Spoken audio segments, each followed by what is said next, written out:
Welcome to Back of the Net. My name is Jeff Hayward, obviously. This is Rob Suckling. Hello. Rob, Villa fan of how many years? Oh, crikey, that's a good question now. At least 10 years now, yeah. 10 years, yeah. Right, and we're here to have a chat about the game, the big 6-pointer that's coming up Saturday, 3 p.m. Yeah. You must be feeling buoyant after the game against Leicester in midweek. Yeah, that was a huge game. I think what makes it more buoyant was that you tie in that, and it was the Watford game before that as well. That was a huge game midweek as well. Yeah. And once again, last minute goal, absolutely critical to our season. The Watford game was, and I think it would have given the players a little bit more, more of a relaxed approach to the game last night, obviously, and we were able to just go ahead and push for the win. And what do you think about Villa in relegation? Is it something that's on the fans' minds, or is it? Yeah, ever since we kind of didn't really get off to the start that we would have imagined we would have made. We made all these signings in the summer, and initially you might think, we might be able to challenge for the top 10. We might be able to do quite well there. But then it kind of tailed off a little bit, and we were, it's been a bit of a stressful time lately, obviously, and the pressure is shown in the way that the performances have been. Misplaced passes, not been able to get shots on target, basic defensive errors, and it just felt like things were not going our way for a lot of games. Obviously, VAR was playing its controversial self, which was always going to be difficult. But it's been an emotional couple of months. And also, I think key to the bad form was losing Wesley, wasn't it? Yeah, losing Wesley, but then Tom Heaton as well. Of course, yeah. Big voice at the back, kept everyone in order, and I put plus that with Tyrone Mings, who we lost for a small stretch during the course of the winter. And both of those meant that we were defensively much more porous. And I think Wesley exposed just how little a strike force we actually had. We'd invested a significant amount of money in this one striker who was unproven into the Premier League.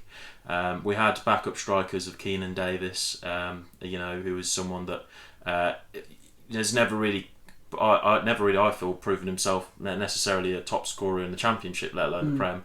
And Jonathan Kodjia, who just hasn't really been with it, and has obviously now moved on to a side which you could arguably say is for the money as opposed to the footballing quality. So if Wesley was ever going to be injured, we were always under pressure. So it's where this idea that Jack Grealish has been carrying our season, he's been literally dragging us through a few games. He has. At times when we've been missing a striker. And I think the view of most opposition fans, certainly Bournemouth fans going into the game, is stop Grealish and we'll stop Villa.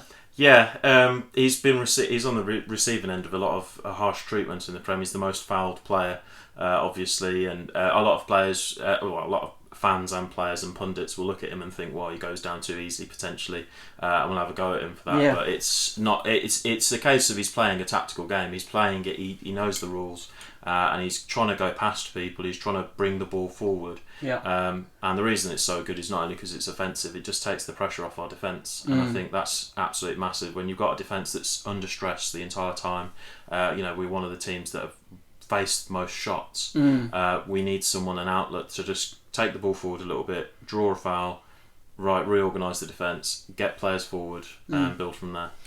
So looking ahead to Saturday, how do you think about it? What do you feel?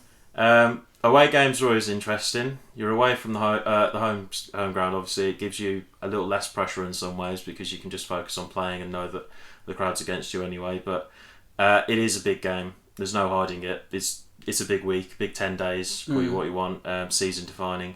And at first I was like, we must win it. And then the Watford game came along and we won that. And I was thinking, it wouldn't be the end of the world if we got a draw against Bournemouth, especially if resurgent, getting that win last time out. But I think if we can get a win, there's a good 8 points as long as results go our way between us and the relegation zone, and we can start to just feel a bit more comfortable. And how do you feel about the other relegation places? Because the way I look at it, there's West Ham in a lot of trouble with some really tough fixtures coming up. Brighton losing to us has kind of put them right in it as well, and I think they've got some structural issues with their team, not scoring goals. And I don't see that sides like, well, you beat Newcastle, who I don't think are any great shakes, and if they go on a bad run, I think their fans could easily turn against them, as West Ham fans are turning against Moyes already. So I still think there are a few sides in it just above where Villa and Bournemouth are. Yeah, I totally agree with you. I think there's a crazy statistic about the number of points between 10th place and Watford or whoever's in 19th place, and it being like 7 points or something like that, and that included like Arsenal as well. I can believe it. Of course, yeah. It's ridiculous. They're massively underperforming, but there really are a slew of teams that are really going to be battling out until kind of the latter stages of the season, and like you've just mentioned. Brighton, you could easily see just going on that bad run. West Ham, I've got a West Ham friend who's he's been bemoaning me. The fixture list that they've got coming up is just horrendous, and without any kind of great form, it's difficult to look at those and think, right, we're going to pick up points here, and here. Whereas I've always thought, at least with Villa, we've got actually a selection of fixtures now that come up, and there's never really a batch of games where we just write them off as like Anfield away or something like that. There's one or two of them in there, bogey games, but most of them we could get something from it. And especially since the traditional top four sides like Tottenham, Chelsea, Arsenal, ever since they've kind of capitulated this season, I feel like they're for the taking. Yeah. I know that we play Tottenham and Chelsea at home, not too far away. So well, ditto. We've got those two sides at home, and I think we can get points from those games too, assuming that we continue with the form from the Brighton game. And I think that actually our season's a bit like yours, probably been a bit of a more of a significant downturn, but we started quite promisingly. Beating Villa first game away was a big lift for the team, but it felt like we were getting back to that old way of playing when we played Brighton, which was much more kind of high intensity attacking play, which teams coming to the Vitality don't like. So I think it'll be interesting, and it'll also be quite an emotional homecoming for Tyrone Mings, I think. Yeah, it will. He had a tough time at Bournemouth, but was always popular and well liked, even though he didn't play. And forever, I think, will live in Bournemouth folklore as the man who trod on Ibrahimovic's ponytail, which was lovely. So I think it's one of those games. I wouldn't be surprised if the result is any one of three actually this time. And I'm just interested to know whether the emotional high of Leicester and getting to the Carabao final might have taken a bit out of Villa, because they put in a heck of a shift in that game. Yeah, I totally agree with you there. It was a phenomenal performance, and it's always difficult when you've got midweek fixtures, and it's not like the earlier rounds of the cup game where you can get away with playing a few reserve players. We were playing a full strength squad, bar arguably Pepe Reina, he had a calf strain, and we're coming into that game as well with a striker who's had 65 odd minutes, brand new into the league, and he's missed a glaring opportunity to make the game 2-0 and kind of kill it off essentially. And how much will that play on his mind? I'm hoping he's a full professional, is able to just go back over it and just forget about the issue. But it's. I totally agree with you. You Bournemouth, when you're on form, you're a deadly side, and with the injuries that you've had, now that you're starting to see these players come back, and now you're starting to see the players gel a little bit more, it is a much more threatening prospect to go there. Yeah, it's going to be an interesting one, and I think we're interested in where the weaknesses are really in the Villa team. I think we're understanding of what our limitations are, but it looks to me that with Pepe Reina, actually the goalkeeper position, although the goalkeeper had a blinder last night, the goalkeeper position is much more solid. I think it looks to me like the fullbacks and anyone in the midfield aside from Grealish, they're not really up to it I don't think, because the Scottish guy is not playing at the John moment. McGinn, he's got a fracture on the ankle. He's out for a bit. And he won't play. So it's unlikely he'll make the Carabao Cup final. So. And David Luiz. Douglas Luiz rather is. I mean, his haircut's improved, but I'm not sure that he's really got it in midfield. It's an interesting one. It's an interesting note you make there, because like I say, we've got a lot of players coming in from abroad, and they're coming into the league, first time experience in the Prem. And there was a few takeaways from the game last night. One of our midfielders, Marvellous Nakamba, was initially getting dug out for some quite average performances where mistakes were being made, and you could argue that with Douglas Luiz as well. He's quite careless on the ball, gives it away, gives a foul away, gave away a needless booking actually yesterday. He did petulantly kicked the ball away. Yeah. But from yesterday's performance, Marvellous Nakamba's a perfect one. Really seeing him come into his own now. Got a bit of an N'Golo Kante about him. He's he's a bit of a terrier, and he's quite and that to have like someone like McGinn whilst McGinn's out, terroring, going around and trying to capture the ball back is really, really important for us. And the fullbacks, it's ironic you say that, because the formation that you'll face on Saturday will be 5 at the back as opposed to 4 at the back, with Mings obviously far more covered in the back 3, so even if he does make a mistake, which he sometimes does, and so do the other defenders, it's covered.